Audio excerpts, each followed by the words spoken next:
Boa tarde, boa noite a todos e a todas. Então, vamos iniciar aqui uma apresentação e a seguir um debate sobre a pesquisa realizada pela Fundação Perseu Abramo sobre a democratização da mídia.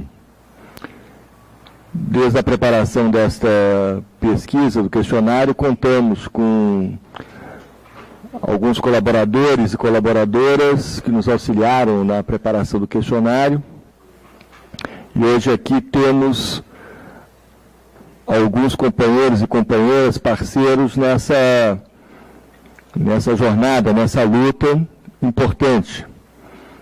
Então, depois vão usar a palavra o professor Lalo, o Joaquim Palhares, da Carta Maior, a Rita Ciranda, a BA, do Coletivo Digital, o Pedro, do Intervozes, e outros convidados e convidadas que apareçam aqui. Essa é uma iniciativa importante da Fundação Perseu Abramo. Ela, assim como a pesquisa anunciada, apresentada alguns meses atrás, sobre a questão da reforma política, foi a primeira rodada de pesquisas de percepção nesse ano, em duas questões importantes para a direção do partido, uma reforma política e outra campanha para a democratização dos meios de comunicação. A pesquisa foi realizada sob a coordenação do nosso núcleo de estudos e opinião pública, da companheira Vilma e do companheiro Gustavo, e eu vou passar logo para o Gustavo iniciar a sua apresentação. Bom, boa tarde a todos os presentes e aos internautas, né?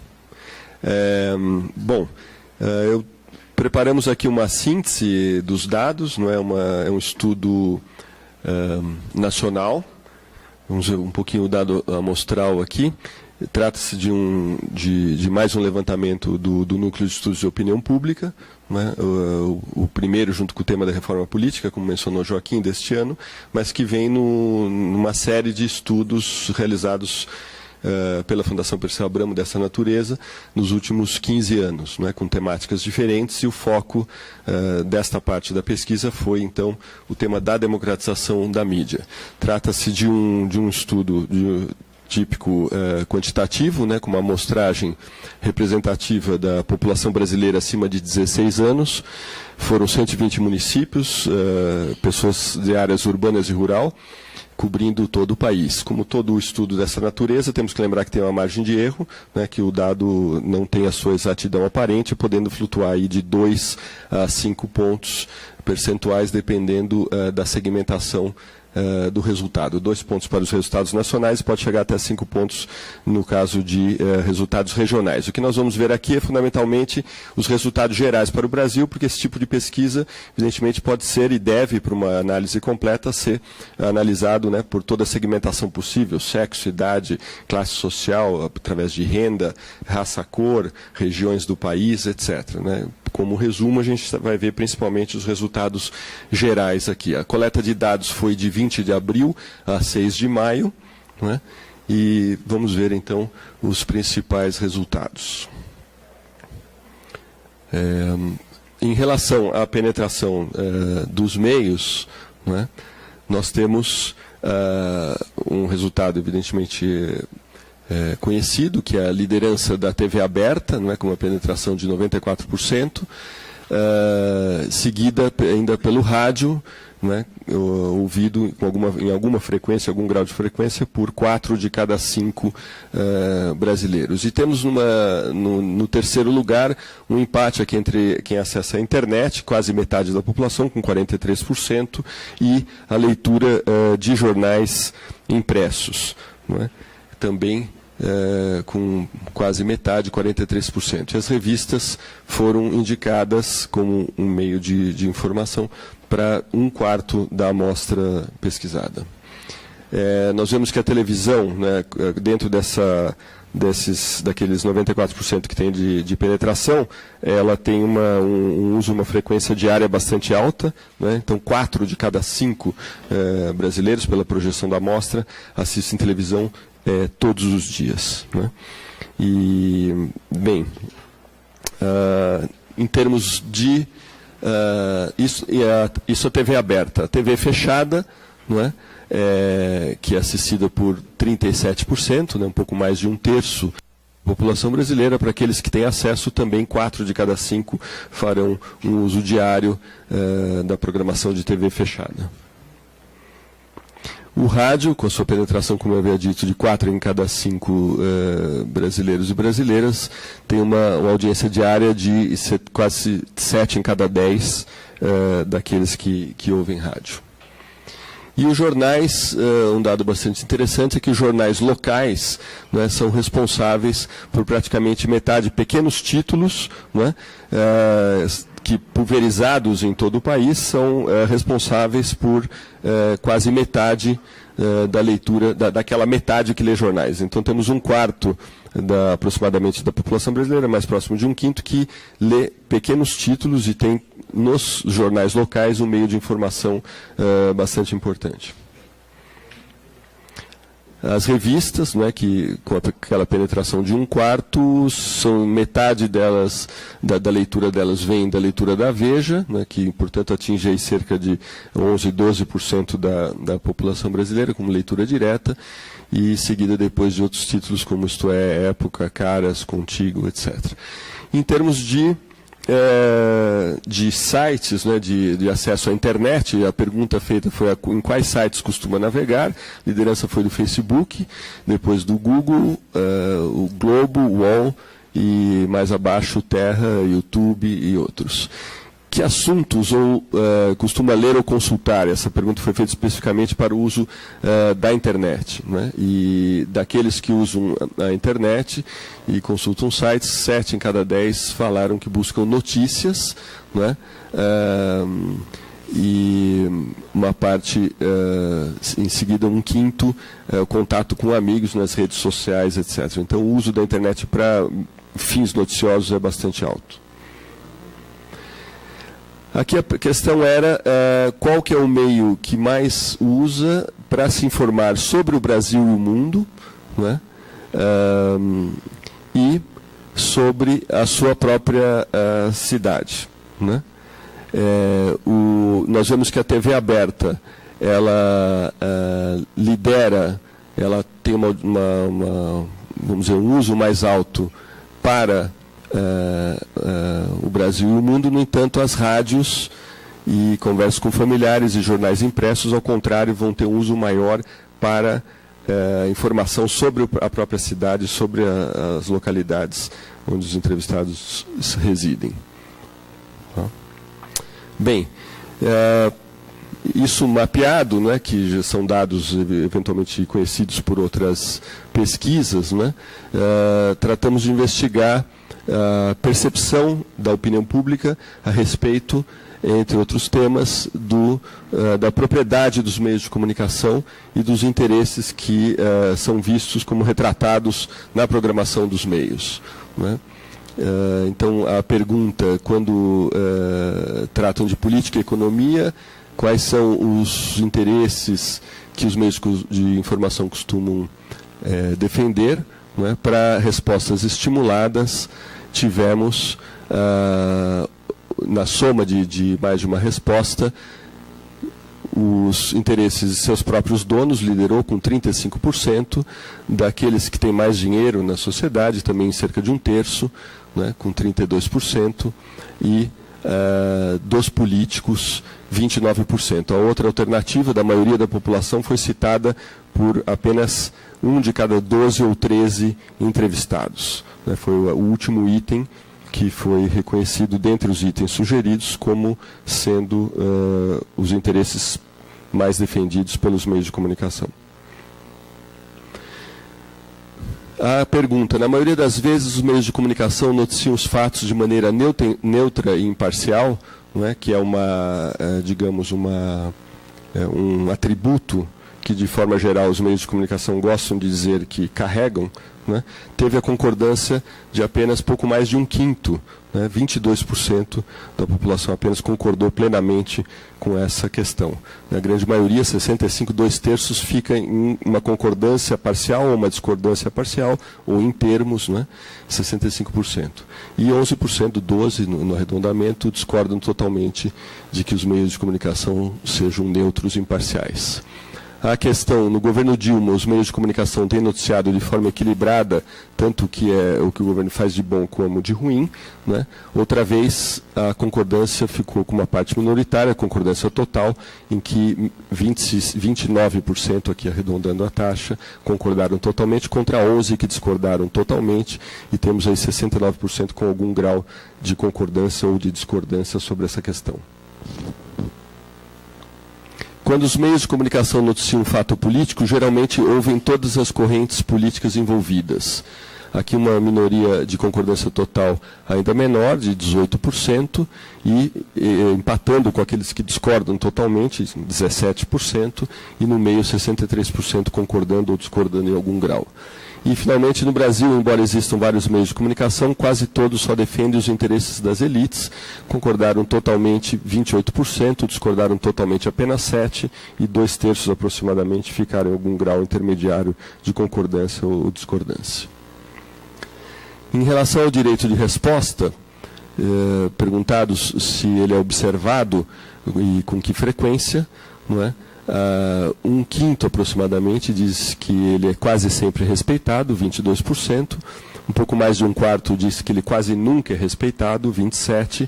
E metade diz que às vezes sim, outras não. Então, a observância na percepção da opinião pública sobre o direito de resposta dos meios de comunicação geral é também minoritária, considerando que apenas um quinto aí disse que ela é quase sempre respeitada. Frente a uma questão sobre a cobertura, digamos assim, da relevância dos temas que são tratados nos meios de comunicação, né, a maioria ficou em um ponto em que 43%, né, dizem que parte dos acontecimentos importantes são tratados, né. Aqui houve uma desconfiguração ao passar o programa aí para outra. Deixa eu ver aqui a leitura direitinho, só um segundo.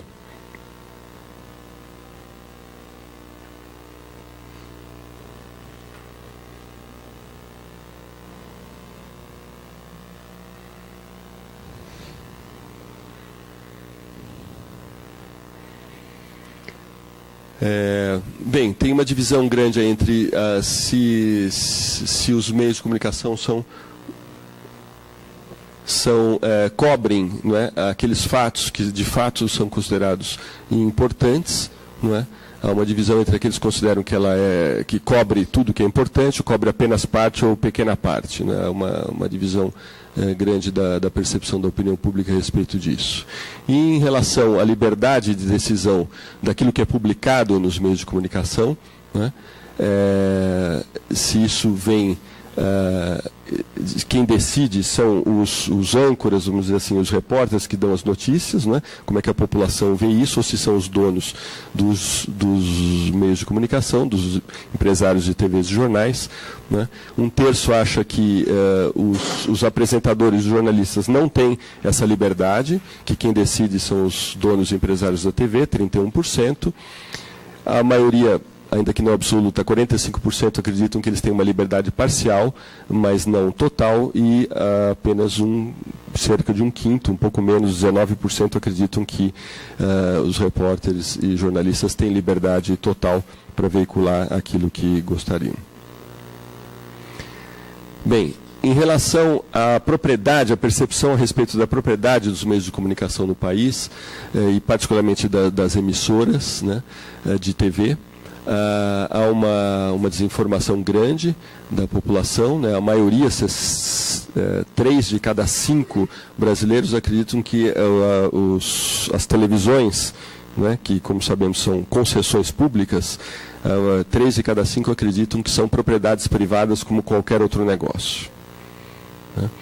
e apenas 29% afirmou que são concessões públicas exploradas por empresas privadas. Avaliam que a programação das emissoras de TV é controlada em parte pelos empresários, em parte pelo governo, a maioria, metade da população, e somente pelos empresários que receberam as emissoras, 34%, e somente pelo governo que aprova as concessões, 8%. Essa pergunta foi feita depois de dada a informação de que as emissoras de TV são concessões públicas, né?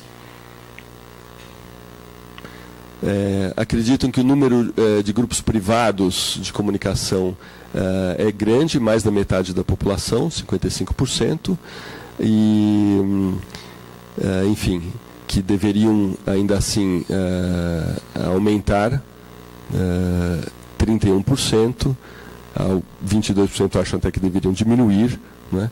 E 35% acho que devem ficar como está, mas a percepção é de que há um grande número de grupos de comunicação, o que outra vez revela uma desinformação e falta de debate na opinião pública a respeito desse tema.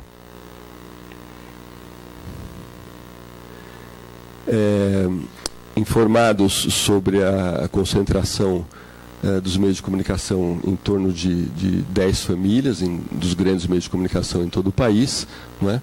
A opinião da maioria é de que 40% acham que isso é ruim para o país, 30% acham que é indiferente e 23% acham que isso é positivo para o país. Existem regras para a programação das emissoras de TV, né?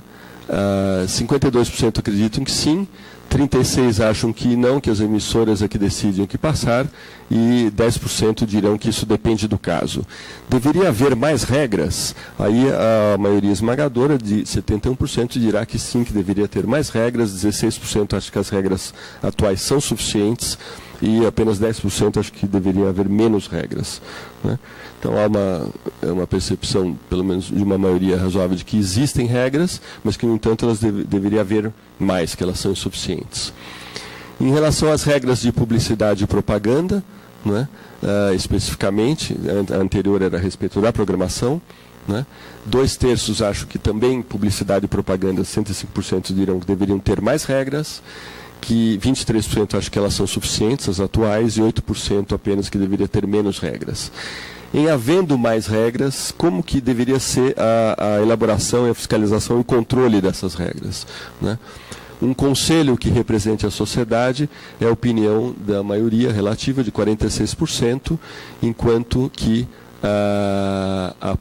as próprias TVs, agências de publicidade, deveriam se autorregular, é a opinião de 31%, e para 1 em cada 5, acho que o governo deveria exercer esse controle, né?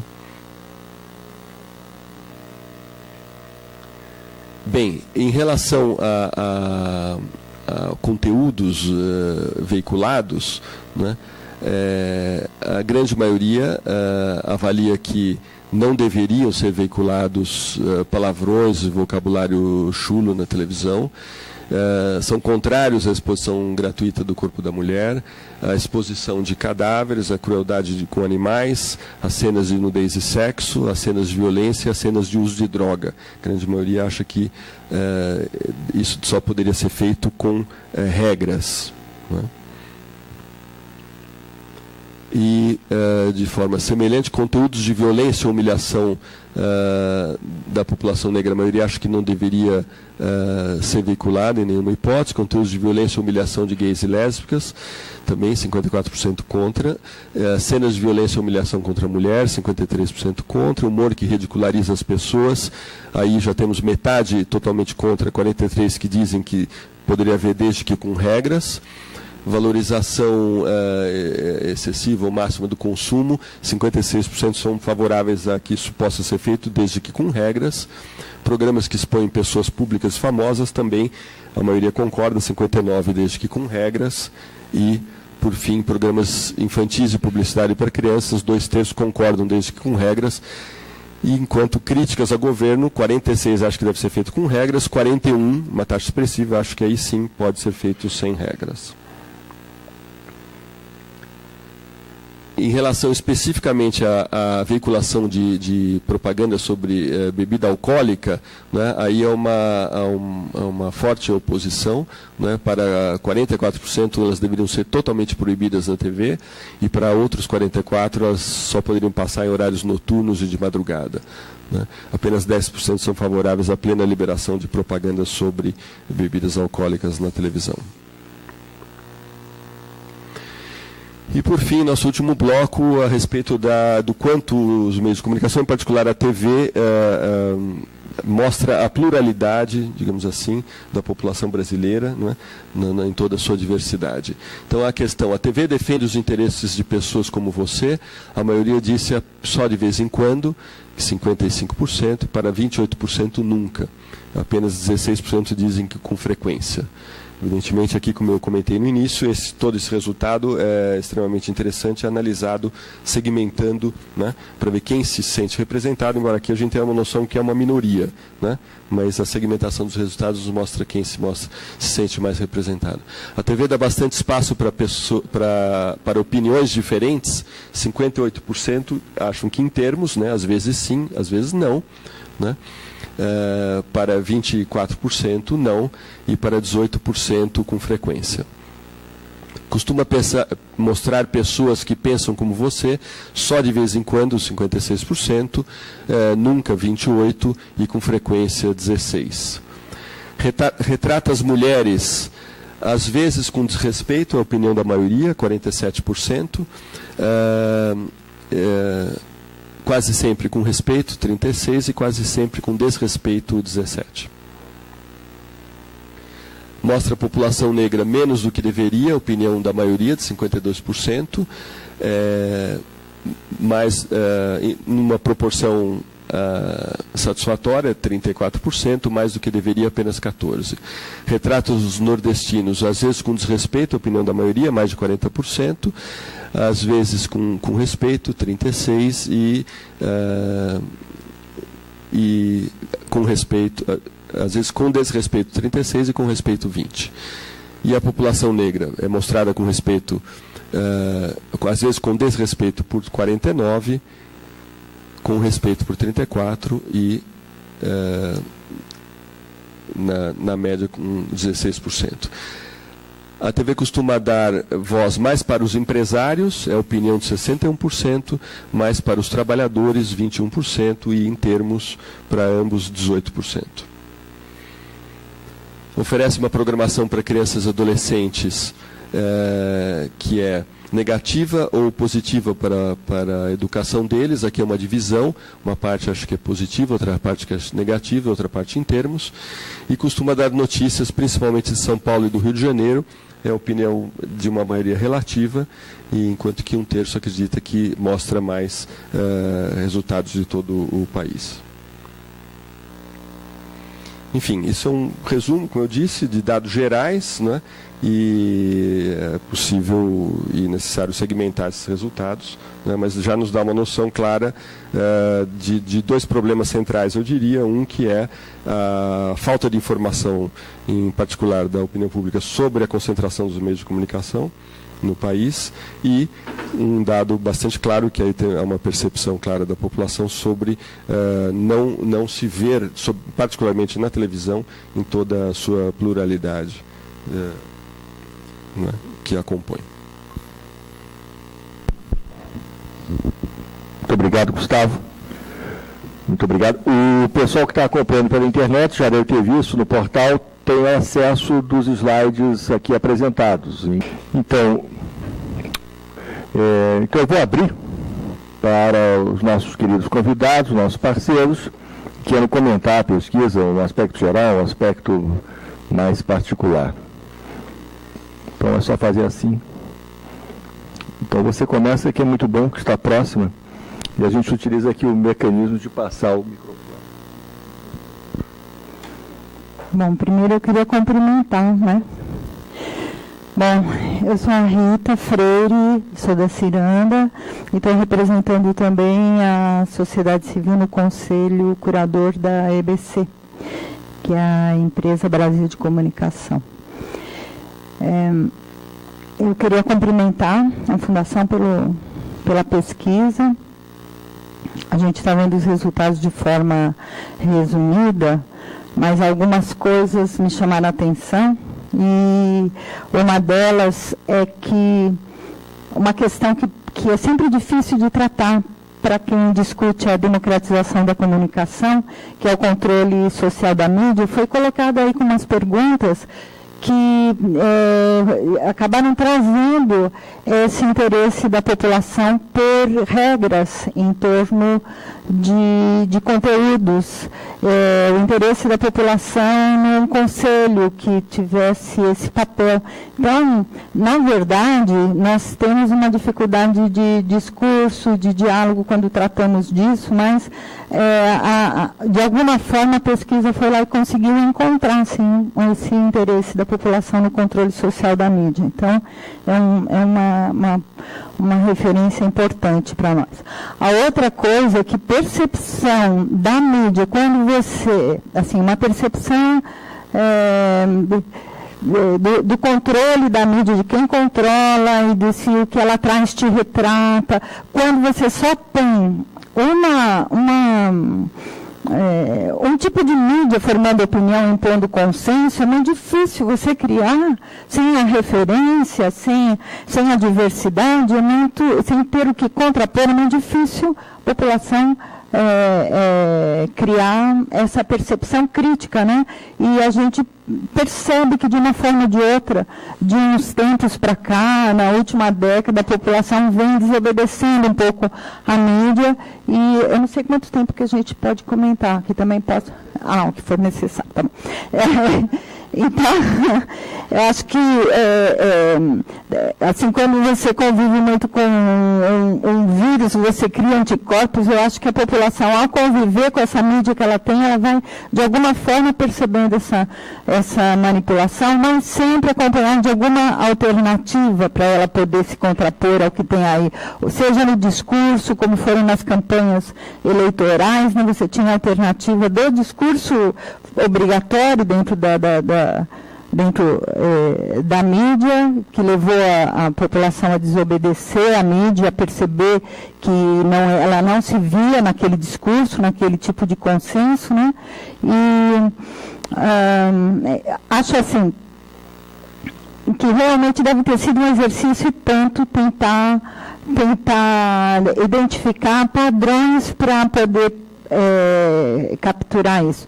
A outra coisa que eu queria comentar é que é uma fotografia, né? Não é uma pesquisa que está mostrando um movimento no tempo da opinião da população, dessa percepção.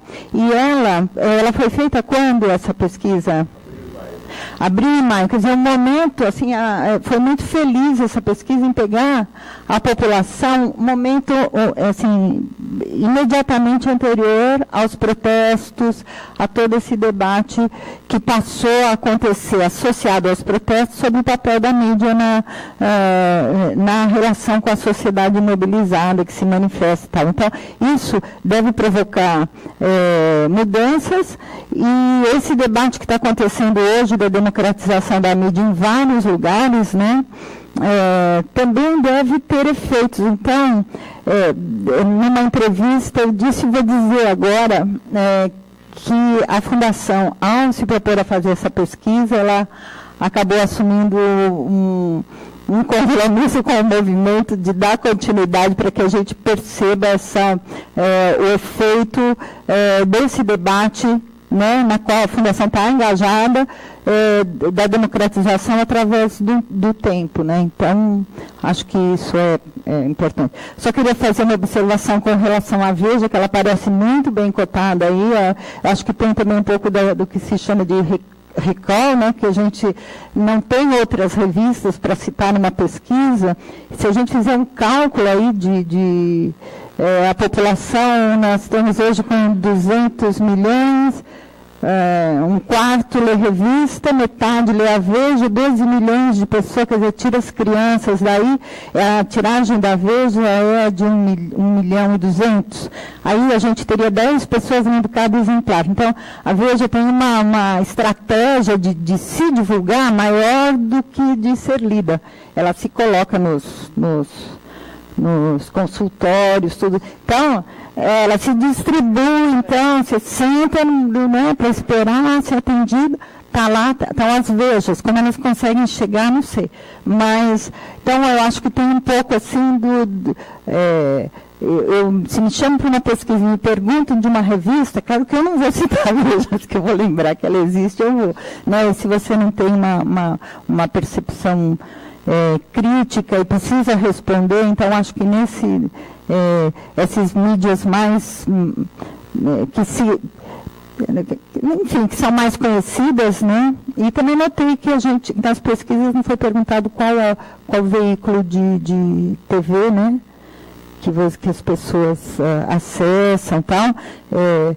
Recentemente aí, eu estou no Conselho de Mídia Pública, eu sei que infelizmente é uma pesquisa que não dá para dimensionar, até porque a mídia pública é bem embrionária e não visa assim, audiência, mas recentemente aqui de São Paulo, a TV Cultura passou a Rede TV, então tem algumas coisas acontecendo no meio da televisão aí também, e que são referências importantes. Então, quero cumprimentar pela pesquisa e dizer que assim, pesquisas isentas são muito necessárias para nós. Bom, eu sou Beate Biriçá, do Coletivo Digital. Eu acho que eu vou partir do ponto que você colocou, acho que o compromisso da Fundação de dar continuidade a essa pesquisa da mídia, porque eu acho que, inclusive, há toda uma compreensão do que foram os movimentos de junho e o que são as manifestações que continuam. Eu sou das que não acham que esse é um momento pontual, acho que a gente virou uma página com relação à ocupação das ruas e das manifestações, mas eu acho que tem um debate embutido nisso, que é o papel das chamadas mídias sociais e da internet na organização das manifestações e mesmo na repercussão dessas manifestações. A gente é dos que vê com cautela e acho que a gente tem que se informar muito sobre isso para poder, inclusive, orientar quais serão as nossas ações. O Coletivo Digital atua numa área de ativismo nas redes, a gente tem formação com relação a isso e a gente não vê com cuidado qual é o papel que a internet tem nisso, mas, sem dúvida nenhuma, ela tem hoje um grande papel, pelo menos nas manifestações que ocorreram, sem tirar daí nenhuma exclusão. Nós não somos daqueles que acham que a internet organizou tudo, que a internet fez tudo. Muito pelo contrário, acho que a mídia tradicional, inclusive, teve um papel muito grande na definição de pautas, mas eu acho que a internet é um espaço onde a gente tem que estar na disputa. Então, acho que ter um retrato muito claro e isento de qual é o papel que essas mídias estão cumprindo, é um instrumento de ação para todos nós, seja no Marco Civil, seja na Lei dos Meios, seja na democratização da comunicação como um todo. Isso é um instrumento ultra necessário para a gente. Inclusive para a gente não cair no achismo e dizer, não, agora é só na internet que nós vamos atuar, mobilizar, mas ter dados concretos de qual é o acesso que a juventude está tendo, de que forma ela está se informando, as pessoas que estão reivindicando a partir, que conhecimentos ela tem dos seus direitos, que conhecimento elas têm e aonde elas buscam o conhecimento sobre a realidade brasileira. Então, acho isso importante. Mas a coisa que eu destaquei de tudo é a questão do Conselho, que sempre aparece como altamente polêmica, como sem nenhum embasamento no que pensa a população, e de repente essa pesquisa mostra que esse debate pode ser colocado de uma outra forma e com outra pegada, que ele terá repercussão no debate público. Então, acho que eram esses os elementos que eu queria destacar, e acho que é fundamental que a pesquisa seja acessada por quem puder e que a gente possa replicar nos nossos sites e blogs e listas e tudo mais, mas eu acho que fica aqui um pedido para que haja o comprometimento de continuar nessa investigação e inclusive medir qual foi esse papel durante as manifestações que ocorreram e que continuam ocorrendo. Eu sou o Pedro Ekman, sou do Intervozes e da executiva do Fórum Nacional pela Democratização da Comunicação. Eu queria primeiro também saudar aí a iniciativa da Fundação Perseu Abramo em fazer essa pesquisa, em colher esses dados para a gente poder trabalhar com mais precisão o movimento de comunicação no sentido de democratizar a comunicação. A gente costuma dizer que a mídia costuma ser tratado como um tabu dos tabus, como um tema que não pode ser tocado, é como se fosse uma vaca sagrada, onde a gente pode discutir tudo, mas não pode discutir a mídia. Né? Então, essa iniciativa, ela de fato mostra aí uma coragem, enfim, uma responsabilidade com o debate público que poucas vezes se vê, mesmo dentro da esquerda, mesmo dentro de quem está tentando democratizar, estabelecer um processo democrático no Brasil de forma mais consistente. Eu também separei alguns dados aqui, uma composição de 2 dados, na verdade, que eu acho que são importantes para o nosso debate. Um é essa questão de que 93% da população se informa através da televisão e 79% através do rádio e com uma frequência diária muito grande, né? Então, assim, isso, apesar, enfim, de toda a discussão da internet e tal, há o poder que a radiodifusão ainda tem do ponto de vista de impacto cultural e de informação e político que é estrondoso. E se você analisar esse dado junto com o de que quando se pergunta se os meios de comunicação defendem os interesses políticos e econômicos de quem, e 96% dizem ou dos donos dos meios, ou dos políticos, ou dos ricos, a gente vai ter aí o desenho, a geopolítica histórica brasileira desenhada através desse processo. E aí, um outro dado interessante, muito importante para a gente nessa pesquisa é o cruzamento de que 60% da população não sabe que esses meios que têm esse impacto todo são concessões públicas, acham que são simples negócios comerciais que seguem apenas as regras do mercado privado, então não sabem que são concessões públicas, e 70%, mesmo sem saber disso, acham que eles deveriam ter mais regras, mesmo achando que são simples negócios privados. Então, assim, a discussão da regulamentação do mercado, da comunicação de uma forma geral, assim, não é verdadeiro a ideia de que a população não vai receber isso com algum acolhimento. A gente pode entender, a partir desses dados, de que é importante, primeiro, informar a população sobre a questão das concessões, informar a população de que, na verdade, esses canais de TV e rádio, eles não são propriedade das pessoas que ocupam esses canais, mas são propriedade do povo brasileiro, e de que, sim, a gente precisa aumentar a regulamentação, e o projeto de lei de iniciativa popular que a campanha para expressar a liberdade coloca na rua vem justamente no sentido de regulamentar os artigos constitucionais e criar esse ambiente em que a população precisa se reconhecer nesse processo e precisa pegar esse processo nas mãos para fazer. E aí, com certeza, vai mudar um outro dado, se a gente conseguir regulamentar, enfim, criar regras que possam democratizar os meios, aumentando a diversidade e pluralidade de vozes em circulação.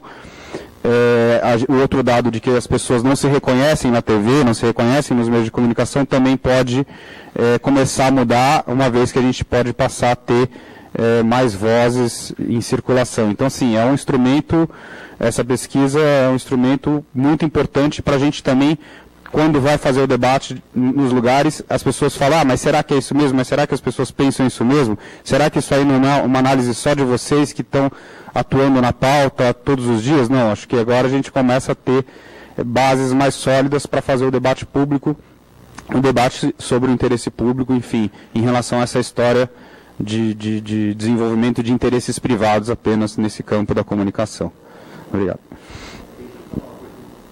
Então, eu queria lembrar que a pesquisa está disponível no portal da Fundação Perseu Abramo, e a nossa intenção é essa, é ter a pesquisa como auxílio para a luta, para a campanha da democratização dos meios. Que, portanto, nós queremos que debates como esse sejam reproduzidos em todos os estados, em todas as cidades, nas universidades, nos sindicatos. Ela é publicada no portal, é pública, para que qualquer interessado possa utilizar. E para qualquer outra informação, nós estamos aqui disponíveis também na Fundação Perseu Abramo. Então, passando a palavra, continua. Boa noite, meu nome é Renata Miele, eu sou do Centro de Estudos de Mídia Alternativa Barão de Tararé e também participo da executiva do Fórum Nacional pela Democratização da Comunicação. Eu vou ser bem breve, porque eu não vou repetir aquilo que já foi dito anteriormente. Eu estou de acordo com todas as colocações. Queria parabenizar a Fundação Perseu Abramo pela iniciativa, principalmente porque nós éramos completamente carentes de informações e dados sobre qual a percepção que a sociedade tem a respeito dos meios de comunicação. Nós somos carentes dessa informação, mas os meios de comunicação certamente não são. Eles trabalham, não vou dizer cotidianamente com pesquisas, mas se não for cotidianamente, periodicamente com pesquisas, e certamente estes dados que para nós podem parecer novidade do ponto de vista da sua apresentação mais técnica, para eles não são, eles já dominam tudo isso. Inclusive por isso que eles adotam de forma tão raivosa o discurso de que regulação é censura. Porque eles sabem que existe um anseio na sociedade por regulação. E aqui eu acho que é o destaque que todos os outros destaques, dados, tem vários dados da pesquisa que são muito importantes para o nosso trabalho político cotidiano, na luta pela democratização da comunicação, mas eu acho que, do ponto de vista do discurso político que nós temos que trabalhar, o dado de que a sociedade acha que é necessário haver regulação, e aqui a pesquisa nos traz uma informação muito importante, não é regulação econômica, é regulação de conteúdo. Porque, veja, quando nós estamos aqui propondo um projeto de lei de iniciativa popular para regulamentar os artigos da Constituição, nosso projeto não trata praticamente de regulação de conteúdo. É um ou outro aspecto no que diz respeito à inserção de conteúdo regional, de produção independente e a garantia de direito de resposta e a observância de direitos humanos. Mas a população quer mais do que isso. A população acha que é necessário haver, sim, regulação de publicidade. É uma pena, por exemplo, a gente não poder ter captado, fica a sugestão para uma próxima, a percepção da população, por exemplo, sobre publicidade de medicamentos. Que eu acho que, minha impressão é que não vai ser diferente sobre a publicidade de bebidas. Então, eu acho que a regulação de conteúdo é um tema, sim, que nós podemos passar a tratar de uma forma diferente no nosso discurso. Não como o tabu que está estabelecido. Não dizer, olha, nossa regulação é da cadeia produtiva, é uma regulação econômica, nós não estamos propondo nenhum tipo de mercado, né? Nós temos que propor, sim, determinadas regulações de conteúdo, porque a sociedade quer isso. Então, acho que isso nos ajuda a trabalhar o discurso de que regular não é censura, que é talvez o senso comum contra o qual nós estamos lutando cotidianamente, e o mais difícil de ser desconstruído a partir da visão dos meios de comunicação que, então, como disse no início, enfocam isso porque eles têm esses dados, né?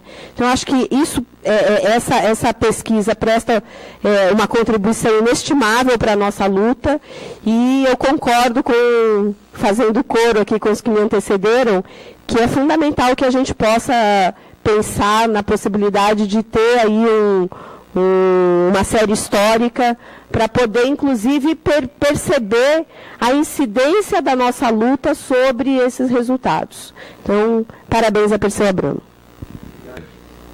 Eu tenho concordância com o que já falou, Soriano. Eu acho que primeiro, parabenizar a Fundação. Miro Barão de Tararé, o idoso. Tem uns blogueiros lá do Ceará que chamam de vovô, de matar, né, bicho? Pelo amor.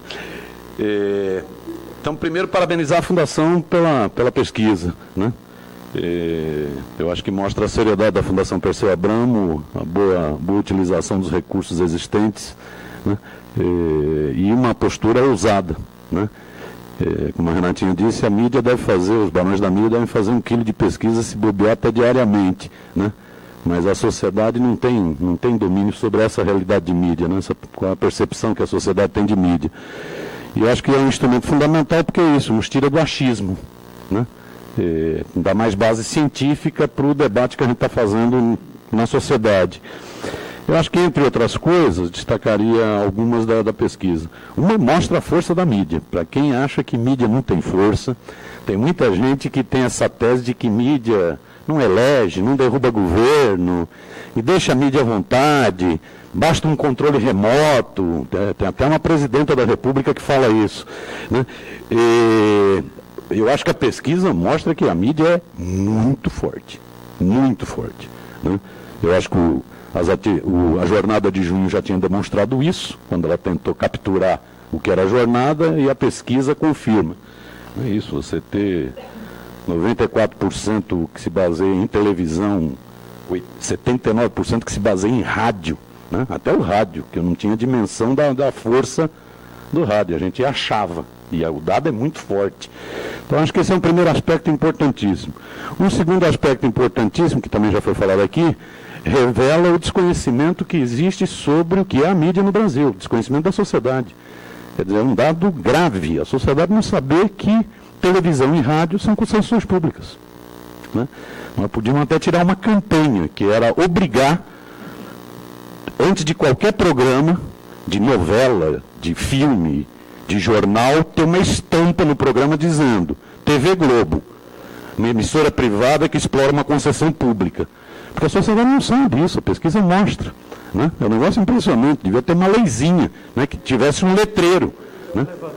Porque tivesse um letreiro, isso aqui é uma concessão pública, amiguinho, né? E também o desconhecimento sobre monopólio, né? Esse eu acho que é um outro dado de desconhecimento grave, né? Porque é isso, como você aparentemente tem um grande número de emissoras, jornais de bairro, rádios, fica a ideia de que é um negócio de muita propriedade. Não se discute o seguinte, o que é a receita, o que é o capital dessas empresas, né? Mesmo todas essas emissoras são afiliadas que retransmitem, né? Então, eu acho que um segundo dado importante, Sorino, primeiro, a força da mídia, um segundo, o desconhecimento da sociedade sobre questões que são nevrálgicas, né? A questão da concessão pública e a questão do monopólio. Eu acho que isso, inclusive, ajuda muito no debate que a gente faz dessa luta com a sociedade, né? Precisa ser esclarecida. Eu acho que, mesmo com esse desconhecimento, a pesquisa dá algumas pistas também muito importantes para essa luta por democratização da comunicação, né? Uma pista, que é o maior barato, é a sociedade identifica. A mídia representa o interesse dos que têm dinheiro, da elite. Isso 31% falaram, né? E outro dado impressionante, que é bom até para mandar para alguns jornalistas, que às vezes são mais realistas do que o rei, é que a pesquisa indica também o seguinte: a sociedade sabe que esses veículos representam a opinião dos donos. Cláudio Abramo dizia que a única liberdade de imprensa que existe na imprensa é a liberdade do dono. A pesquisa confirmou, né? A sociedade acha isso também. Eu acho que um outro dado que também nos ajuda muito é essa visão de que não há diversidade, pouca produção regional, né? Aí fica meio embaralhado, mas nos ajuda, né? E que não cumpre um papel educativo, né? Ao contrário, é um sensacionalismo, é a violência, né? É a baixaria, né? Eu acho que são coisas que servem muito. Em síntese, eu acho que a pesquisa reforça a campanha do Fórum Nacional pela Democratização da Comunicação, do projeto de lei de iniciativa popular. Eu acho que o projeto de lei trabalha com todos esses temas, né? Ela é muito interessante, Pedro destacou isso. A sociedade quer regras, não aceita que mesmo não tendo a compreensão de que é concessão pública, né? Ela acha que precisa ter regra, não pode ser essa zona aqui atualmente, né? Então isso reforça a campanha do FNDC, do projeto de lei de iniciativa popular. Eu acho, para citar de novo a presidenta, aí por um lado bom, reforça a visão que ela teve dessas manifestações de junho, de ouvir o clamor das ruas. O clamor das ruas também foi um clamor contra essa mídia. Então a pesquisa, ela é um clamor das ruas também, né? E eu acho que o esforço agora, nesse rumo que o Soriano levantou, é da gente disseminar ao máximo essa pesquisa. Está conversando aqui com o Daniel, por exemplo, já vê a possibilidade de marcar um debate desses no Sindicato de Jornalistas do Rio de Janeiro, né, convidar, tem vários estudiosos do tema no Rio de Janeiro, marcar isso em Brasília, né, disseminar ao máximo, que eu acho que isso vai ao encontro da campanha pela democratização da comunicação dirigida pelo FNDC. Ponto. Parabéns. Eu acho que a pesquisa, meu nome é Daniel Castro, aqui da Fundação Perseu Abramo, concordo com todos os meus colegas e colegas aqui, mas eu acho que a pesquisa ela deixa também um vácuo aí que a gente poderia refletir, que é a questão pública. Acho que a questão pública, quando a gente diz assim, não é importante a audiência, eu acho que é assim. A mídia pública no Brasil, a mídia de todas as esferas públicas, ela tem um exército de pessoas que trabalham nessa mídia. Incontáveis números de jornalistas, quanto que a gente gasta de papel, quanto que a gente filma, e isso não chega à população. Então, a gente não aparecer nessa pesquisa também é uma coisa a ser refletida. Por que não aparece mídia pública lá? Os nossos colegas, eu já trabalhei no governo, entendo que existem as razões e a gente precisa aqui entendê-las. O governo não fala para a mídia pública. O governo fala para a mídia privada. Os nossos líderes públicos, governantes, não falam para a mídia pública. A mídia pública está no pulo de todas as mídias privadas. As coletivas públicas são todas privadas. As coletivas de imprensa são privadas. Quem participa delas é a mídia privada. A TV pública está lá participando, mas ela não tem a exclusiva. Ela não tem entrevista exclusiva. Ela não tem antecipação da nova regra da Receita Federal. Ela não tem antecipação do estudo. Ela não tem antecipação de que o trem-bala não vai sair. A mídia pública não tem. Quem tem a mídia privada. E, por fim, eu acho que a pesquisa também nos faz refletir a respeito do termo mídia técnica. Nós tivemos lá um debate com a ministra Helena Chagas. E mídia técnica, não tem nada de técnico nesse conceito de mídia técnica. Eu acho que nós que somos acadêmicos da área de comunicação, não sei se todos sabem, que nos acompanham pela internet, o Brasil lidera a pesquisa acadêmica na área de comunicação. Eu faço um senão a respeito dessa pesquisa, que ela é só acadêmica, ela parece que só fala de coisas que não são do Brasil, né?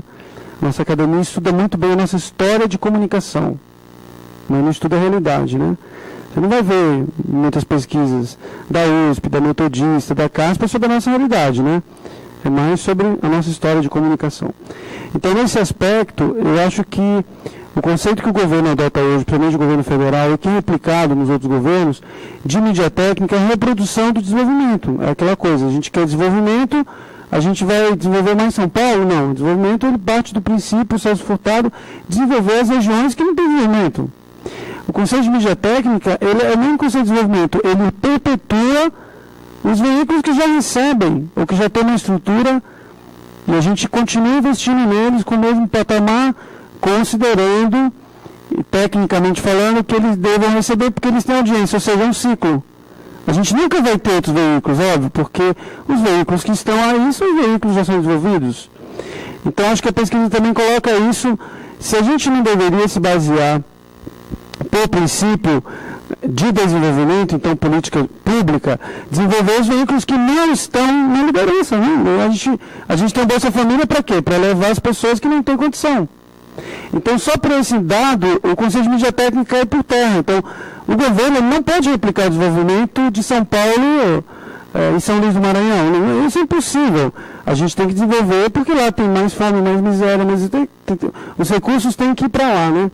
Então, acho que esse conceito também deveria ser usado na área de comunicação. Por que a gente tem que replicar ou perpetuar o investimento que a gente faz hoje numa TV Globo, em todas as suas filiadas, em mídia cruzada, todos aqueles debates que a gente já cansou de fazer? E eu acho que isso aí deveria também estar na pauta de se entender qual é o papel da mídia pública para que faça um enfrentamento até da população. Estava conversando aqui com a Rita, por que lá no hospital que a gente está sentado esperando para ser atendido. A gente está assistindo a TV Globo e não está assistindo a TV Brasil. Então, deixar isso aí em aberto. Bom, eu não... Olha, o Joaquim Soriano, eu ouso dizer que a luta pela democratização da comunicação e mesmo a trabalho na academia vai ter um antes e depois. Antes dessa pesquisa e depois dessa pesquisa. Não, eu tenho tranquilidade em falar isso, porque eu estou nessa conversa há muito tempo e percebo que nós, já foi falado isso, não vou ficar repetindo, mas há vários pontos que estão aí na pesquisa sobre os quais nós temos discutido muito, mas nunca sobre um dado concreto como esse, né? Como esses que foram aqui apresentados. O Miro falou da necessidade de uma legenda. Quantas e quantas vezes eu falei que esse país só começaria a se tornar democrático realmente quando, no intervalo da Rede Globo, ou em todos os intervalos, aparecesse lá um gerador de caracteres. Esta é uma concessão pública, outorgada pelo Estado brasileiro, que começou no dia tal, viu, Miro? Que começou no dia tal e termina no dia tal. Porque as pessoas precisam saber que tem começo, meio e fim e pode não ser renovada. Tem que ser discutida se o serviço público foi bem prestado ou não durante aquele período. Pois boa ideia, Bea. Então, eu acho que nós passamos a ter dados concretos. Uma outra questão que reforça essa minha percepção é quantas e quantas vezes eu falo, olha, se sair na rua, as pessoas não sabem que é concessão pública, se sair na rua é só fazer um povo fala, como a gente diz na televisão, aí na rua, e perguntar de quem é a televisão, o cara é do Silvio Santos, é do Bispo, é não sei o quê. Quantas e quantas vezes a gente fala. Agora nós temos o dado concreto. Um dado que me chamou muito a atenção é aquele dado primeiro, que está no primeiro quadro, que aponta a TV como principal fonte de informação, 94% a TV aberta. Olha, eu já até escrevi sobre isso, né? Porque a gente discute com classe média alta, e as pessoas torcem o nariz quando você fala da televisão. Mas, outro dia eu estava na casa de um sujeito importante aqui na área política, e ele disse assim, isso é bobagem, negócio de televisão, minhas filhas são adolescentes, chegam em casa e vão para o computador. Bom, tudo bem, e aí o cara é importante, viu? Vão para o computador. E isso o Gustavo, é a chamada generalização indevida, não é? Que a gente aprende. Quer dizer, você pega um dado pessoal e generaliza, como se a partir de uma informação que não tem nada a ver com a pesquisa. Eu fiquei... isso é significativo. E o rádio também, o Miro comentou, o rádio, as pessoas não dão com esses congestionamentos nas cidades grandes, o rádio não é só o rádio da cozinha, é o rádio do carro. E lá fala o Saderberg, fala a Amélia Leitão, fala o Jabor, todo dia, e várias vezes ao dia. Não é? E as pessoas... Então, agora nós temos um dado concreto, inclusive na batalha pela democratização, na luta política, para poder discutir com essas pessoas que fazem, na verdade, o jogo dos concessionários. Não, eu me lembro quando, na década de 80, para que discutir regulação da comunicação, da TV, se vai chegar a TV a cabo? Vocês vão ter 100 canais. Então, vai democratizar pela tecnologia. Aí não resolveu, né? Aí era o canal TV digital. Né? Não, vai chegar a TV. Nunca chega, e quando chega desse jeito que a gente sabe. E agora a internet. Viu, eu acho que a internet cresce, 43 é um dado significativo, mas está muito aquém ainda do papel, da força da televisão. E não é só os 94%, tem que combinar os 94% com o consumo diário, que é brutal, né? 80%, não é isso? Diário. Pois é. Então, eu acho que esse dado vai reforçar. É um dado que nos dá uma base para a luta política e para a luta acadêmica. Você tem toda a razão. A nossa academia, eu quero ver os coleguinhas que vão, quando escrevem até no jornal, professores que têm coluna no jornal no estado de São Paulo, e dizem que tem que regular o mercado, não tem que regular o conteúdo. Agora a população está dizendo aqui que tem que regular conteúdo, sim. E que regular conteúdo não é censura. Né? Aí a gente precisa aprofundar um pouco mais, quer dizer, que tipo de regulação, que forma de regulação, né? E aí nós temos essas legislações da América Latina que nos ajudam. A Venezuela tem uma regulação de conteúdo desde 2004 que é muito boa, que não proíbe nada, mas faz classificação por faixa etária e horário, em cima de violência, sexo, essas coisas que as pessoas dizem aqui. Como é que você vai regular isso? Você vai proibir? Não pode proibir, né? É inconstitucional, você não pode proibir, mas você pode regular. Eu acho que essa é uma próxima pesquisa. Como é que nós vamos aprofundar um pouco, e como, enfim. Eu acho que é isso o que eu tinha pensado. Bom, me chamou a atenção, já quando eu recebi a pesquisa antes, eu até escrevi quando você me pediu, essa falta de... É meio um paradoxo que aparece aí na pesquisa. De um lado, há uma falta de percepção, por exemplo, da concentração, do monopólio. Há uma zona cinzenta que as pessoas... Eu não me lembro bem agora, aquela que você fez aquele quadro, 65, que fica no meio... fica no meio termo, mas aquilo ali é um reflexo eu acho que a Rita falou, né, da falta de alternativa. Se você não tem o biscoito fino, como é que você vai gostar do biscoito fino, né? Você fica com a bolacha, que é essa aí que é oferecida pela mídia comercial. Então, sem alternativa fica difícil. A Inglaterra há muito tempo resolveu isso com chamada alfabetização para a mídia, né? Programas de explicação, de aprofundamento da discussão de como se faz mídia, né? E o órgão regulador, a Ofcom, é que realiza isso com o dinheiro das emissoras privadas. Elas bancam esses programas de alfabetização para a mídia, porque se deixar só na mídia, fica difícil entender. Mas o paradoxo é o seguinte: ao mesmo tempo que as pessoas ouvidas revelam essa dificuldade de percepção, sentem a necessidade de que alguma coisa tem que ser feita, tem que corrigir, tem que ter os conselhos, tem que ter o controle. Porque tem uma percepção meio difusa de que alguma coisa não está boa. Ver cadáver na hora do almoço, né, pode dar audiência, mas não é legal, né? As pessoas têm essa percepção. Então, acho que essa é uma revelação interessante da pesquisa, como trabalhar essa ambiguidade que aparece aí. E para concluir, eu tinha insistido muito com o Joaquim sobre a necessidade da gente incorporar na divulgação os grupos minoritários ou não, que aparecem na pesquisa como vítimas, né, principalmente da televisão. Né? Os grupos organizados, negros, movimento gay, sei lá, aparecem aí. Eu acho que esses são os canais, nós temos que usar esses canais, aproximar para divulgar, porque obviamente esta pesquisa não será divulgada pelos meios comerciais, e se for, será demonizada. Eu acho que os meios públicos têm a obrigação de divulgar isso. É por isso que nós vamos fazer um Ver TV sobre essa pesquisa na próxima semana. Estamos até a Patrícia aí me ajudando. Vamos gravar quinta-feira um programa sobre televisão, sobre os dados referentes à televisão que aparecem nessa pesquisa.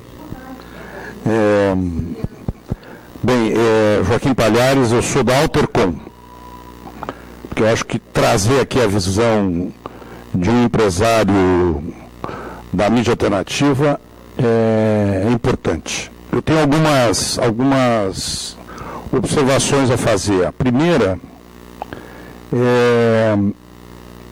eu vi que foi, apesar eu não tive tempo de examinar a pesquisa que me foi enviada, e com a velocidade que foi apresentado, também não deu para perceber.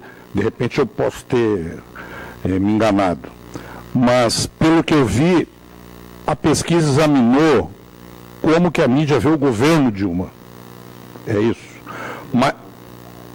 Tinha uma pergunta.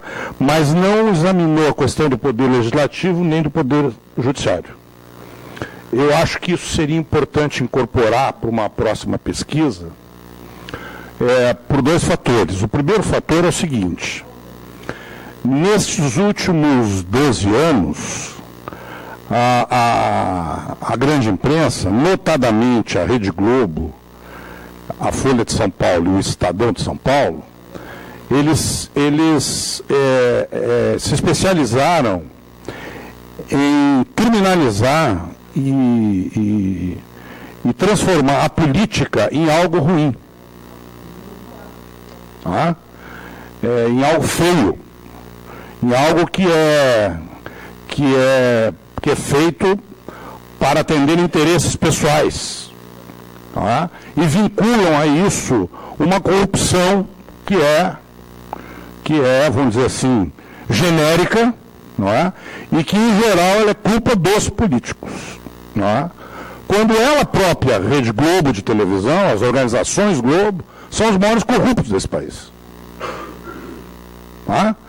Não só por essa questão que veio agora à luz da sonegação de imposto e da compra do processo roubado, porque só se explica o que o processo desapareceu porque alguém encomendou, não fui eu, não foi ninguém daqui dessa sala, não é? Eu suponho, pode ser que o mordomo tenha culpa disso, ou isso esteja, vamos dizer, nos meandros da cultura extraordinária que representam as novelas que ela produz. E o Poder Judiciário, não é interessante também que seja examinado, porque o Poder Judiciário, esse não de 12 anos para cá, mas de alguns anos para cá, notadamente 2005 para cá, 2006, 2005, 2006, para esta parte, o Poder Judiciário se transformou na solução de todos os problemas da política. Tudo está sendo judicializado e acaba lá. Não é? E, então é importante também ver como é que você não enxerga uma crítica ao Poder Judiciário na fala da Rede Globo ou na fala dos jornais. Não, nunca tem uma crítica. Tá? É uma coisa distorcida, uma coisa escondida, uma coisa... um lapso que o ministro teve, chamar o outro de chicaneiro, não é? Mas não não mostra para a população o que isso significa. Né? Mas é um ministro da Suprema Corte acusar o outro de chicaneiro. Não, mas por quê? Porque eles distorcem de tal maneira, não é, que está consagrado que este que é o mal educado, que é o que não tem ética, que é o que faz as acusações, é bonzinho. E o outro, que é exatamente o oposto, é o anjo do mal. Aí ele aparece nas intenções de voto, não é? Com um percentual de deixar ruborizado o cidadão lá de Pernambuco e o próprio Aécio Neves. Né? Se eu fosse esses dois políticos, eu encerrava a carreira. Mas tudo bem. A segunda coisa, gente, eu fiquei chocado com a constatação que 94% das pessoas assistem TV aberta. Eu fiquei chocado. Por que eu fiquei chocado? Porque as notícias que a gente tem é de que a audiência da Rede Globo caiu. As audiências da Rede Globo caiu, mas é que o Jornal Nacional, ele representa a maior audiência da Rede Globo. O Jornal Nacional representa a maior audiência da Rede Globo. Ela já chegou a ter números parecidos com 80% no Jornal Nacional. Então o Jornal Nacional, ele não é que ele caiu, ele despencou. É um abismo. E parece que esse abismo não tem fundo. Isso está indo ladeira abaixo, provocando viagens estratégicas de diretores da Rede Globo para baixo, para cima, Rio-São Paulo, os jatinhos aí estão sendo utilizados aí de uma maneira desvairada, não é? O grande mentor, um dos grandes mentores, está veio sediar em São Paulo, não é? Eles estão com um problema empresarial de difícil solução, porque a Rede Globo, na verdade, ela não é um barquinho que você muda de lado, muda o pano e ele faz a volta. É um Titanic. Né? É um Titanic. É maldade minha, porque eu estou prevendo que eles vão bater no iceberg. Mas é um monstro de um navio que, para fazer qualquer movimento, ele precisa do exercício danado. Agora, então isso me chamou a atenção. E me chamou a atenção também o fato de que a TV fechada só tenha 37%. Não é? Isto é sério. Por que isto é sério? Porque quando você analisa os investimentos em publicidade do governo, por exemplo, você vê que a TV fechada cresceu. E cresceu assustadoramente. Então, isso aqui sabe, isso aqui é uma coisa, né? Bom, também eu achei aqui vamos dizer, a falta, tal qual tem em jornais, em revistas, eu achei a falta de identificar essa assistência na TV aberta de quem são as emissoras. Não é? Eu sei que é quase que insignificante. Mas isso é importante para nós que somos empresários da mídia alternativa, para nós podermos fazer o debate na comparação dos investimentos em publicidade.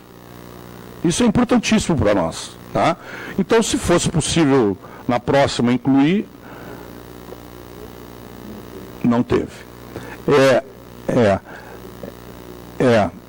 E esse crescimento da internet, bem, isso a gente sabia, sim, vamos dizer, utopicamente, não havia essa pesquisa ela é maravilhosa, porque ela traz esses números, não é? E vejam que coisa impressionante. A internet no Brasil, dá para considerar que ela tenha 10 anos.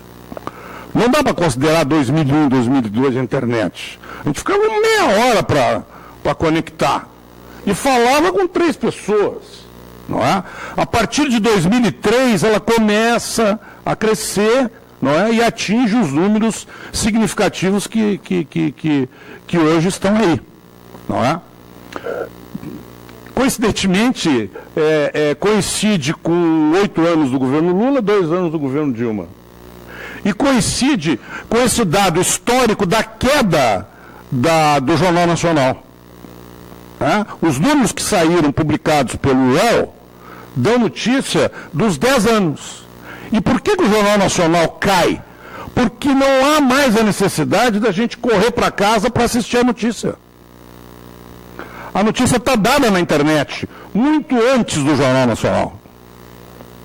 Nós não precisamos mais do Jornal Nacional para ter conhecimento, não é? Inclusive com muito mais diversidade. Então o Jornal Nacional está perdendo, por isso que ele está ladeira abaixo, está perdendo a sua a unanimidade, né? E está se tornando algo desnecessário. E aí, voltando de novo ao campo dos investimentos em publicidade, nós precisamos ficar atentos para saber que volume de recursos estão sendo aplicados ali e se eles correspondem exatamente aos números de audiência, não é? Que o Ibope, que para mim é um órgão mentiroso, o Ibope é mentiroso, divulga a respeito dos índices de audiência.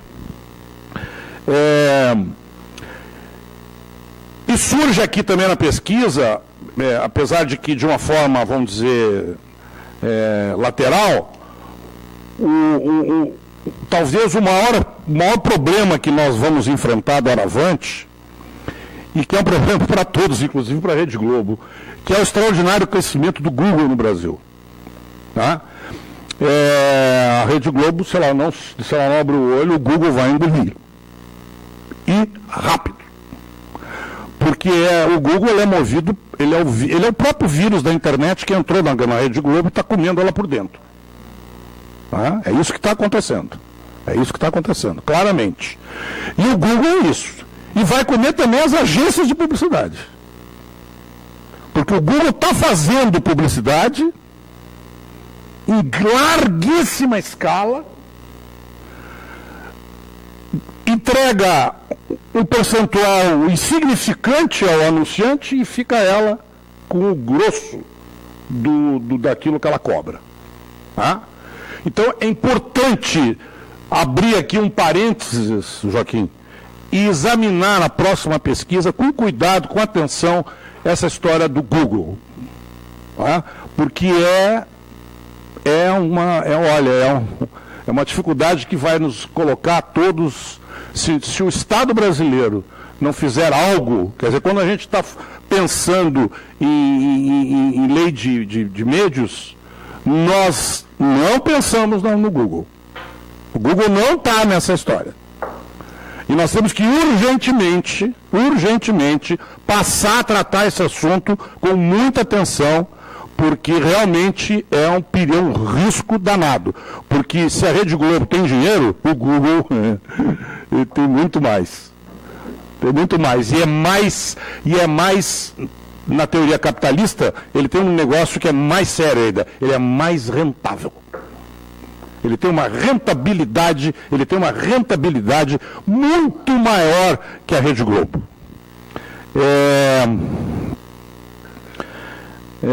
Essa questão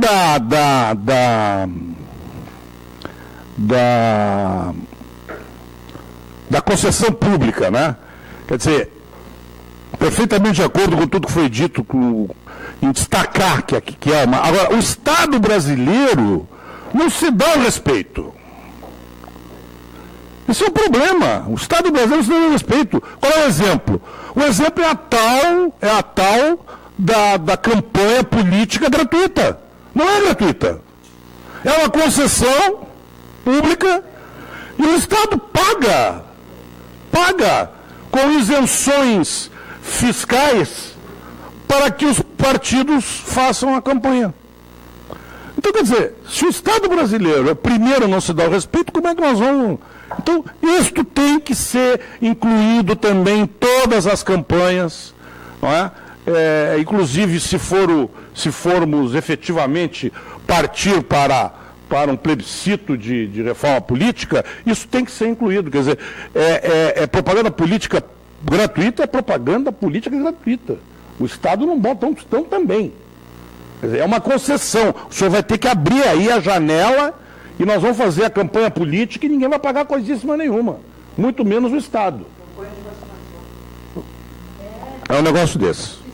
Eram essas as observações. Muito obrigado. Muito obrigado a todas as observações.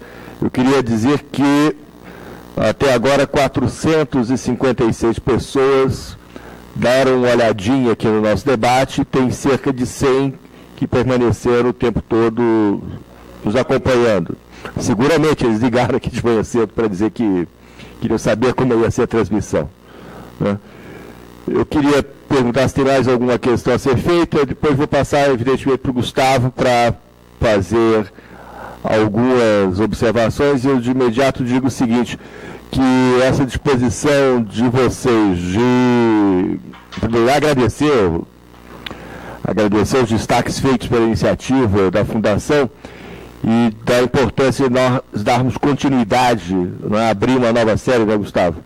De melhor acompanhamento do tema, com as várias observações que vocês fizeram sobre o que precisa ser melhor analisado, sempre com o intuito de ser uma pesquisa útil para que a gente continue na luta pela democratização dos meios.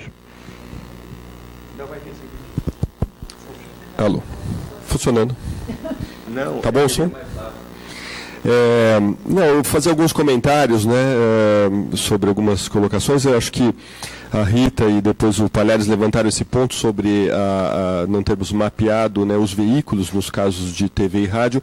Isso foi uma discussão que tivemos na elaboração do instrumento, né, do questionário, e em função de que esses dados são razoavelmente mapeados e divulgados por outros levantamentos, houve a opção em deixar isso de fora em função de que não dá para perguntarmos sempre tudo o que gostaríamos, né? A pesquisa dividia 2 temas, esse tema e a questão da reforma política, que já foi divulgado, então foi um pouco dentro das escolhas, né? Naturalmente tínhamos consciência dessa importância, mas se priorizou questões que talvez menos investigadas em outros levantamentos. De modo geral, né, embora possa se levantar questionamentos sobre as pesquisas permanentes de penetração, há uma série razoavelmente grande e divulgada sobre a questão da penetração de cada veículo, né? Naturalmente que é interessante ter esse dado cruzado ao mesmo tempo com as informações dessa pesquisa, mas aí, né, como não dava para tratar tudo. Eu queria dizer o seguinte, outro ponto que a Rita levantou também, de fato, né, todo levantamento dessa natureza ele é sempre um retrato do momento da tomada, não é? E quando a gente tem um único levantamento, a gente fica naquela dúvida, bem, mas o resultado é esse? E, sobretudo, nos resultados assim que não são muito conclusivos do que é positivo, do que é negativo, a pergunta vem, bom, para onde estamos indo? Será que já foi pior? Né? Ou ao contrário, está piorando? Né? E essa pergunta é irrespondível numa única pesquisa, num único levantamento. Né? Agora, acho que a intenção foi um pouco essa também, de estabelecermos uma medida, ainda que ela possa ser feita de outras maneiras, né? E deva, eu acho que quanto mais pesquisas dessa natureza, e focando a mídia, né, como alguns aqui já pontuaram, né, é bastante importante porque, como já foi dito, a Renata e o Pedro já levantaram, quer dizer, a mídia faz muitas pesquisas, mas para uso interno, né, e como disse o Pedro, ela não gosta muito de se ver no foco da discussão. Né? E, no entanto, se nós pensarmos a pesquisa como um retrato e o fato de que ela foi feita antes das jornadas de junho, e se nós olharmos todas as instituições, pensarmos, por exemplo, governos executivos, independentemente de partido, né, o desgaste que todos tiveram, né, a crise que aflorou de representatividade em termos de pré ou pós jornadas de junho, e pensarmos os resultados que aqui foram mapeados antes das jornadas, né, por um lado, as críticas aqui presentes provavelmente já nos mostravam por que veríamos mais tarde a mídia também sendo vítima de críticas, né, e pesadas nas manifestações, coisa que ela noticia pouco, evidentemente, mas que está bastante presente nas manifestações. Né? E provavelmente numa tomada hoje, a imagem que aqui aparece, às vezes ambígua com seu lado positivo e negativo, provavelmente ela também perdeu, né, alguns pontos nos indicadores positivos, assim como a gente viu isso em outras instituições, a partir das jornadas de junho. Né?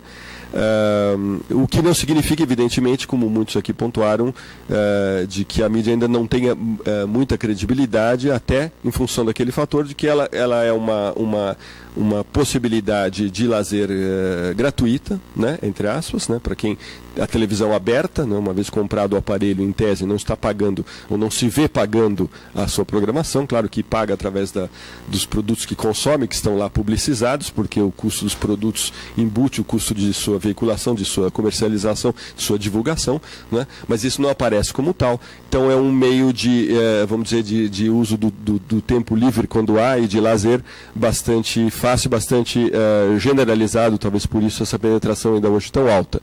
E na falta, como já foi apontado também, do biscoito fino, não é, professor? Muitas vezes há falta de elementos de crítica para a qualidade desses conteúdos veiculados.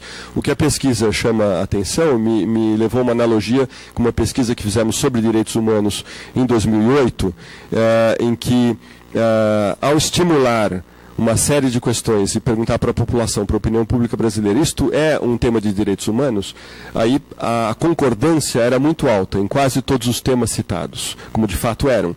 No entanto, na pergunta espontânea, o que você, quando se fala em direitos humanos, o que você pensa, esses conteúdos não apareciam muito. Então isso me remete um pouco a essa questão das críticas que aqui foram postas. Elas aparecem não porque elas estejam consolidadas ou estejam de maneira muito elaborada na cabeça das pessoas. No entanto, posto o debate, elas afloram. Né? Uma vez levantadas as questões e as perguntas foram feitas dentro do possível com toda a isenção, dando as alternativas positivas, negativas, intermediárias, né? E os resultados falam por si só, o fato de grande parte da população não se ver reconhecida, né, e representada nos seus interesses, sugere que, embora isso não esteja claro, cristalizado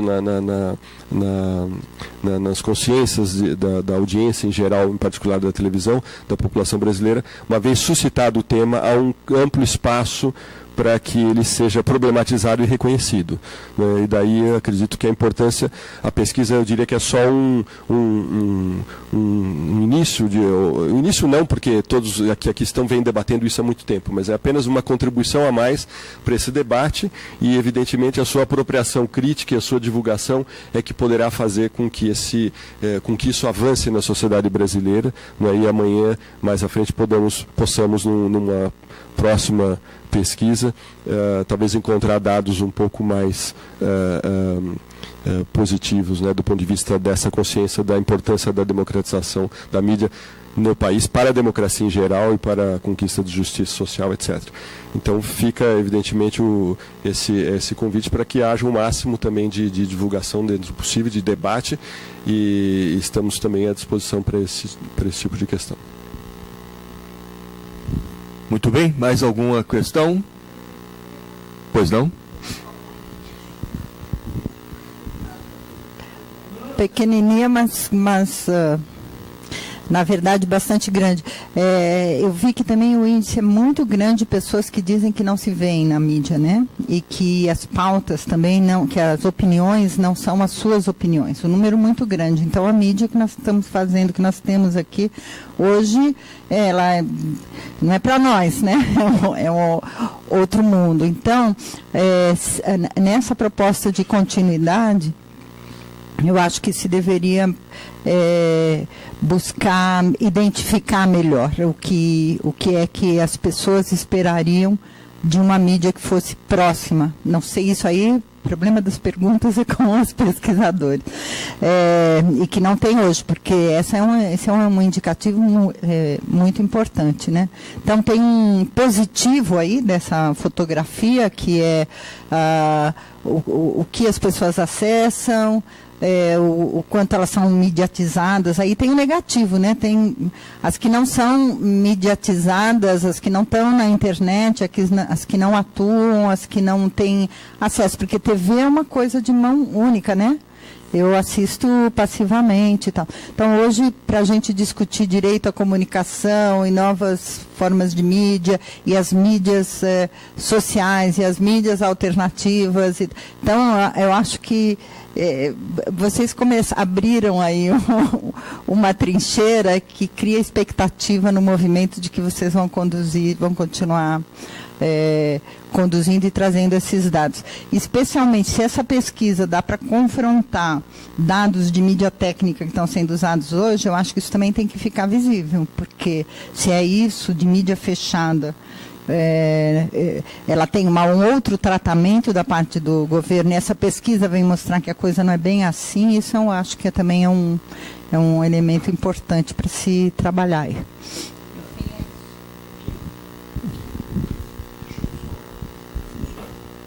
Como nós estamos sendo assistidos na internet, e nem todos são especialistas nessa área aqui da comunicação, eu acho que essa questão da mídia técnica precisa ser um pouquinho rapidamente explicada. Existe uma legislação em vigor no Brasil que trata da distribuição de recursos via publicidade, da administração direta e administração indireta, que é a resolução número 2 de 16 de dezembro de 2009, que veio regulamentar o decreto hoje vigente 6555 de 2008. Essa instrução normativa, ela foi promulgada no segundo governo Lula e foi assinada pelo então ministro da Comunicação da SECOM, o Franklin Martins. E ela foi feita com o objetivo de dar uma estrutura para a distribuição dos recursos que não havia nenhum.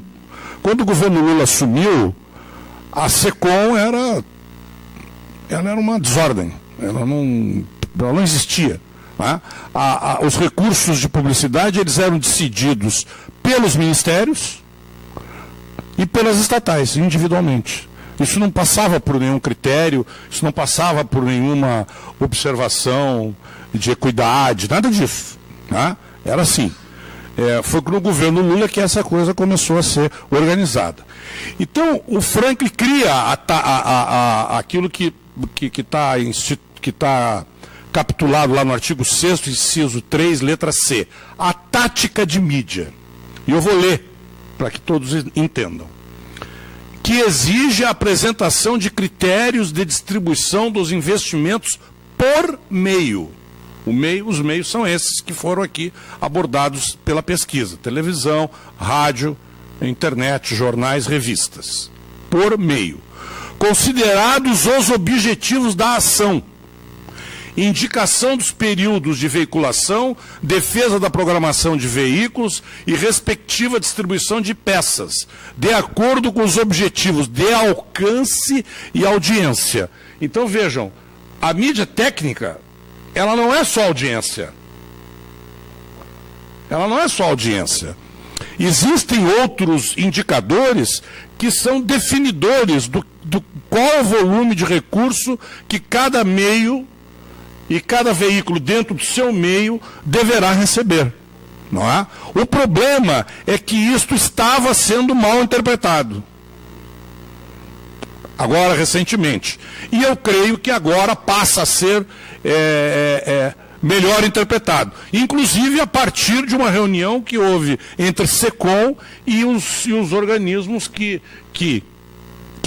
representam as entidades da grande imprensa. Tá? Então, isso com relação à mídia técnica. E, finalmente, para não deixar passar em julgado, com a minha mania de ser advogado,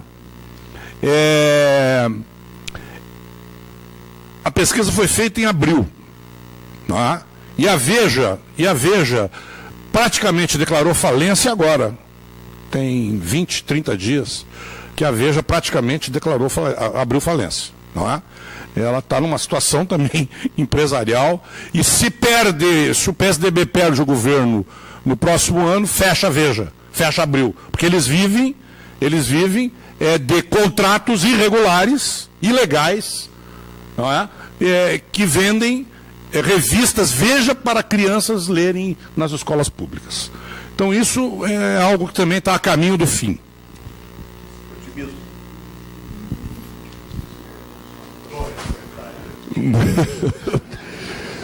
Muito bem, pessoal, muito obrigado. Obrigado mesmo.